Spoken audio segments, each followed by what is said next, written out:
Antonio Brown is back with the Steelers, but in a way that you would least expect. George Pickens, who is the star wide receiver for the Steelers, is shaping to be the modern-day Antonio Brown. Don't get me wrong, George Pickens is a great player and adds amazing value to the Steelers offense, but what he says and does on and off the field reminds me a lot of Antonio Brown. For instance, he was seen fighting Browns quarterback Greg Newsome during the Hail Mary play in the final seconds instead of actively going after the ball. He needed to be broken up with Greg Newsome by security and later commented on that scuffle. He was asked about the game, and he said that he doesn't really think that the Cleveland Browns are a good team at all. The conditions saved them that night. Later on, he went to say that the snow and the conditions were really bad, and that's what he credits the loss to. And then when he was asked about the crucial play at the end of the game, when he fell down, he said the conditions in the away refs is the reason that was not a penalty. I think all that he said last night is not true at all.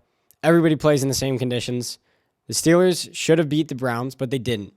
And he's got to own that at the end of the day. He's got to give props to the Browns for going in and being able to secure a win in a tough conditioned environment. Everybody plays in the snow. At the end of the day, the person who wins is going to be the team that figures out how to play in those conditions. The way Pickens carried himself after the loss last night and has continually carried himself reminds me a lot about how Antonio Brown would carry himself in his prime. Now, don't get me wrong. George Pickens is a great player on the football field, but he needs to get his act together or else he might be in trouble in the long run. That is my take, but let me know what you think down in the comments. See ya.